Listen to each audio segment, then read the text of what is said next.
દાહોદ શહેરમાં બંધ મકાનોને નિશાન બનાવી ઘરફોડ ચોરી કરતી દાહોદ શહેરની જ તસ્કર ટોળકીને બી ડિવિઝન પોલીસે ઝડપી જેલના સલાખો પાછળ ધકેલી દીધા છે। આ તસ્કર ટોળકીએ 4 દિવસ અગાઉ મહિલા પોલીસ કર્મીના ઘરનું નકુચો તોડી ઘરમાં પ્રવેશ કર્યો હતો ને તિજોરીમાં મૂકેલા સોના ચાંદીના દાગીના મળી કુલ 4.5 લાખ રૂપિયાના મુદ્દામાલ પર હાથ ફેરો કર્યો હતો। તસવીરો આપ જોઈ રહ્યા છો। 4 તસ્કરો દાહોદના છે, જેમાં સૌથી પહેલા જેનું નામ છે અને મુખ્ય સૂત્રધાર તરીકે દાહોદમાંનો રહેવાસી છે, આ મૂળ ખંભાતનો છે ને હાલ દાહોદ શહેરથી તદ્દન નજીક છાપરીના નવા ફળિયા ખાતે રહેતો અર્જુન નટુભાઈ આમલિયાર છે। આના ઉપર અગાઉ પણ 4 જેટલા ઘરફોડ ચોરીના તેમજ એક આર્મ એક્ટનો ગુનો નોંધાયેલો છે। આ સિવાય બીજી તસવીર જે દેખી રહ્યા છો તેનું નામ છે સાહિલ અજય બબેરિયા।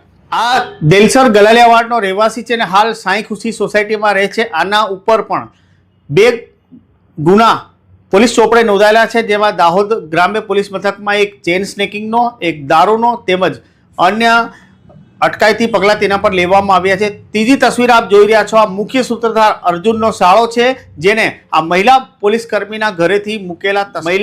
કર્મીના ઘરેથી ચોરેલા ઘરેણા આના ઘરે મૂક્યા હતા, જેનું નામ છે દિવાન જસવંત વાદી। આ સંતરામપુરનો રહેવાસી છે।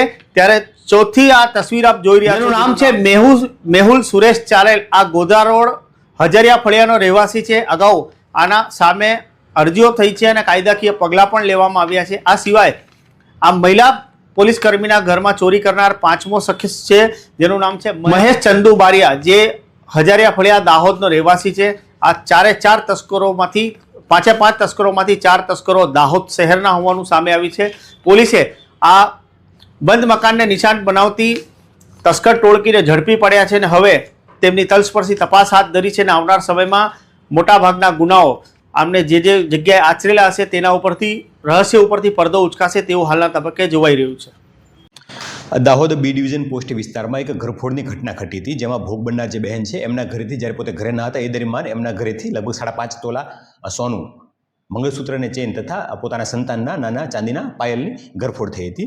આ ઘટનાની જાણ થતાં દાહોદ એ ડિવિઝન અને બી ડિવિઝન પીઆઈ અને એમની ટીમો દ્વારા અલગ ટીમો બનાવી ટેકનિકલ અને બાતમીદારો દ્વારા પ્રયત્નો કરી અને મળેલી માહિતી આધારે જે આમાં સંડોવાયેલા 4 ઇસમો હતા એમને પકડી પાડવામાં આવ્યા છે અને એમાં જે 5.5 તોલા સોનું ગયું હતું એ સંપૂર્ણપણે રિકવર કરવામાં આવેલું છે અને ચાંદીનાની પાયલ છે એને શોધવાની તજવીજ હાલમાં ચાલુમાં છે। આરોપીના નામ જોવા જઈએ તો અર્જુન નટુ આમલિયાર, સાહિલ અજય બબેરિયા, મેહુલ સુરેશ ચારેલ અને દિવાન જસવંત વાદી છે। આની ધરપકડ થઈ ગઈ છે। આમની પાસેથી 2 બાઇક પણ જમા થઈ છે, 5.5 તોલા સોનું પણ જમા થયું છે અને જે ઘરફોડ વાપરેલા સાધનો હતા એ પણ પોલીસ દ્વારા જમા લેવામાં આવેલા છે।